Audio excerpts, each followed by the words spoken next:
बिस्मिल्लाहिर्रहमानिर्रहीम, अस्सलाम वालेकुम। मेरा नाम मुनीब फ़ारूक है और आप देख रहे हैं Munib Farooq official YouTube channel. इस चैनल को लाइक, सब्सक्राइब और शेयर करने का बहुत शुक्रिया। आप बेल आइकन को ज़रूर प्रेस किया कीजिए ताकि आपको पता चले जब भी कोई नई वीडियो आती है।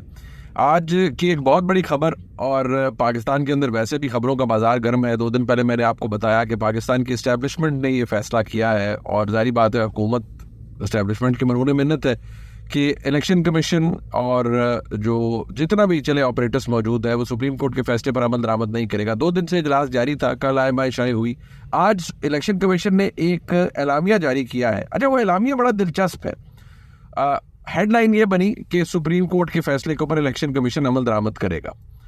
अब उस एलामिया के अंदर ही असल बात है, और वही खबर है जो कुछ दिन पहले मैंने आपको बताई थी कि इलेक्शन कमीशन ने इस एलामिया के अंदर ये इम्प्रेशन दिया है कि जी ठीक है, हम अमल दरामद करेंगे और जो नुक्तों पर कोई हमें प्रॉब्लम है हम सुप्रीम कोर्ट से पूछ भी लेंगे, क्योंकि सुप्रीम कोर्ट ने भी अपनी जजमेंट में लिखा हुआ है कि भाई अगर कोई रहनुमाई लेनी है तो आप हमारे पास आएंगे, और अगर कोई क्लैरिटी चाहिए तो हमारे पास आएंगे। लेकिन जो असल बात है वो ये है कि इलेक्शन कमीशन ने कहा है जी ठीक है, वो 39 मेंबरान का तो ठीक है, जिनका जिक्र मैं आपको बताया था कि सुप्रीम कोर्ट के जजमेंट में भी है कि 39 मेंबरान वो जो पार्टी एफिलिएशन जिनकी जाहिर थी कि वो तहरीक इंसाफ के साथ एफिलिएटेड है। इलेक्शन कमीशन ने पहले अपने प्रेस रिलीज में कहा जी कि हमने कोई गलत तशरीह नहीं की किसी जजमेंट की। तो पहले तो उन्होंने सुप्रीम कोर्ट के अंदर जो बहस इस बात पर हुई कि इलेक्शन कमीशन ने फैसला गलत इंटरप्रेट किया, तो इलेक्शन कमीशन उसे मानने से इनकारी है।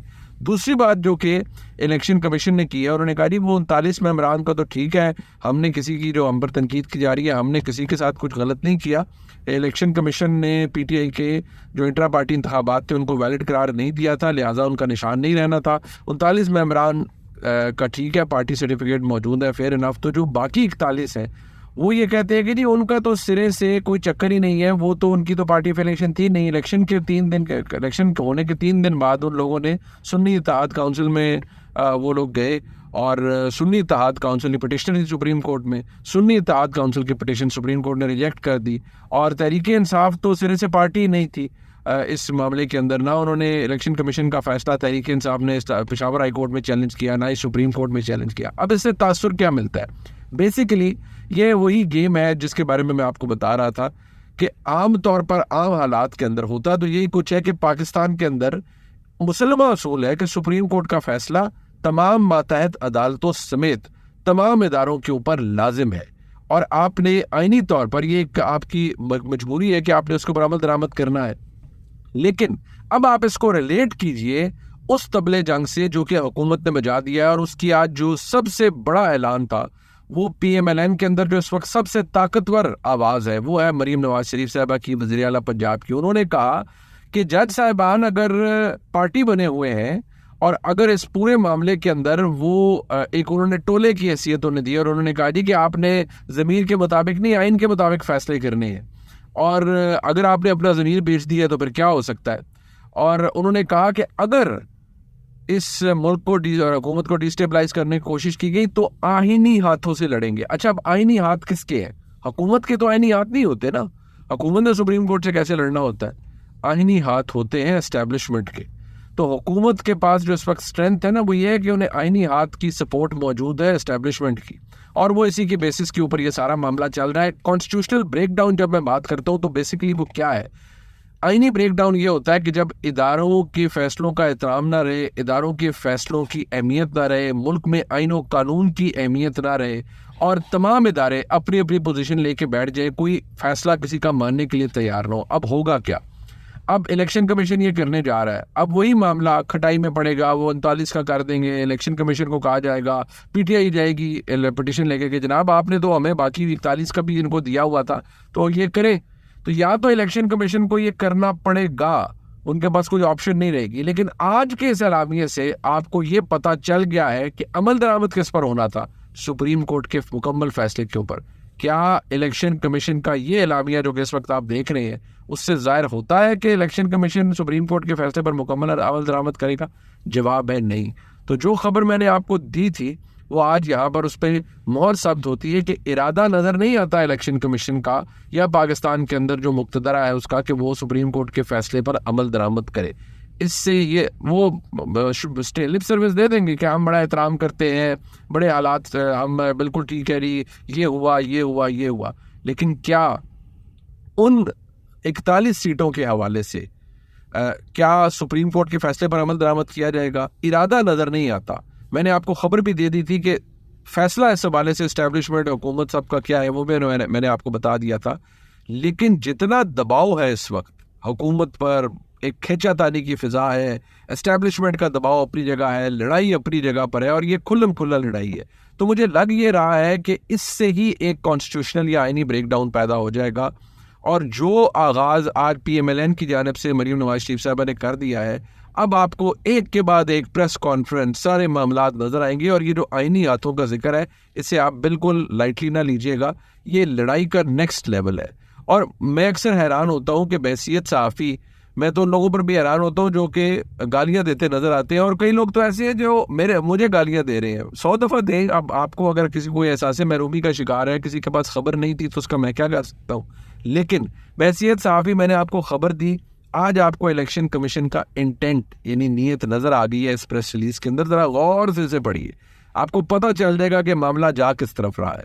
हम एक बहरान और एक टकराव के अंदर जा रहे हैं, या इलेक्शन कमीशन को घुटने टेकने पड़ेंगे और सुप्रीम कोर्ट को के पास मामला जाएगा तो वो कहेंगे नहीं, ये जो 41 नशिस्तें हैं इनके अभी PTI के पास टाइम है, ये मेंबरान PTI में शामिल हो सकते हैं, हमने इन्हें अपने फैसले के ज़रिए टाइम दिया है। मरीम नवाज शरीफ साहबा ने जो कहा है वो आपके सामने मौजूद है। वो कहती है कि जो जिसने रिलीफ मांगा ही नहीं, ये तो खाकसार ने भी अर्ज़ किया। देखिए कानूनी पोजीशन बड़ी क्लियर है। 39 का तो समझ आता है मैम जो फिगर दिया हुआ है और वो इलेक्शन कमीशन ने दिया था, क्योंकि मुक्तदरा को तो इस फिगर पे भी इतराज़ है। लेकिन चलें, आज जो इलेक्शन कमीशन ने मान लिया ना कि 39 का फिगर है हमारे पास, 39 सीटें उनकी वो होंगी जनरल और उन 39 के ऊपर उनको फिर रिजर्व सीटें भी मिलेंगी। लड़ाई आ जाती है वो 41 के ऊपर। इलेक्शन कमीशन ने कहा है, सुप्रीम कोर्ट ने कहा है कि नहीं, ये 41 का भी मौका दिया जाए और आज़ाद मेंबरान को, ताकि वो यानी कि PTI में शामिल हो सके और फिर उनको उसी हिसाब से रिजर्व सीटें मिल सके। इलेक्शन कमीशन ये कहता है कि नहीं जी, ये तो PTI तो उसमें गई नहीं थी, सुन्नी इत्तेहाद काउंसिल गई थी, उनकी तो रिजेक्ट हो गई ये पिटिशन। अब मामला एक नेक्स्ट लेवल पर है और ये लड़ाई इतनी बढ़ गई है, मैं आपको बता सकता हूँ बड़ी क्लैरिटी से कि आपको और दबाव, ऑपरेशन, टेंशन ये नज़र आएगा और आपको हर माहौल के अंदर इतनी सख्ती नज़र आएगी। बहुत से हमारे तहरीक इंसाफ के जो दोस्त हैं जो ऑफ द रिकॉर्ड बात करते हैं, वो डरते इस बात से कि असेंबली आते में भी पता नहीं चलता कि कौन कहाँ पर गायब हो जाए, कौन किसको कहाँ उठा ले। तो जितनी लड़ाई बढ़ चुकी है, अगर तो तमाम फरीकैन ने एक स्टेप पीछे लिया तो ठीक है, अब लड़ाई जा के दर रही है। वो जो आइनी ब्रेकडाउन का ख्वाजा आसिफ साहब ने जिक्र किया, बेसिकली वो क्या है, वो ये है जी कि जिस तरह से जज साहबान लगे हुए हैं, एक पिटिशन आपको याद होगा इलेक्शन कमीशन जो सुप्रीम कोर्ट में PTI ने कर रखी है जी कि इलेक्शन तो वही बड़ा फ्रॉड है, बड़ा मुतनाज़ा इलेक्शन है और मुतनाज़ा इलेक्शन था 2024 का। तो और जिस तरह 2018 में मुतनाज़ा था, 2024 में उससे ज़्यादा मुतनाज़ा हो गया। अब इशू ये है कि वो कहते हैं जी कि इनको उड़ा दें, कलअदम कर दें इलेक्शन को। और ख्वाजा आसिफ साहब ने कल आसमा शराजी साहबा के प्रोग्राम में कहा है कि जी ये हमें खबरें आती है इधर उधर से कि जज कह रहे हैं, जज साहबान कही कि बस अक्टूबर आने दें, हम वो पिटिशन भी लगा लेंगे और यानी कि तमाम सब कुछ तलपट कर देंगे और सफारक कर देंगे। इसका खदशा हुकूमत को है और ये जो आपको नज़र आ रहा है ना, ये टेंशन, ये अननव होना, और ये जो आज मैं दोबारा कहूँगा, ये छोटी बात नहीं है जो मरीम नवाज शरीफ साहबा ने कहा है, ये फुल फ्रंटल अटैक है जुडिशरी के ऊपर।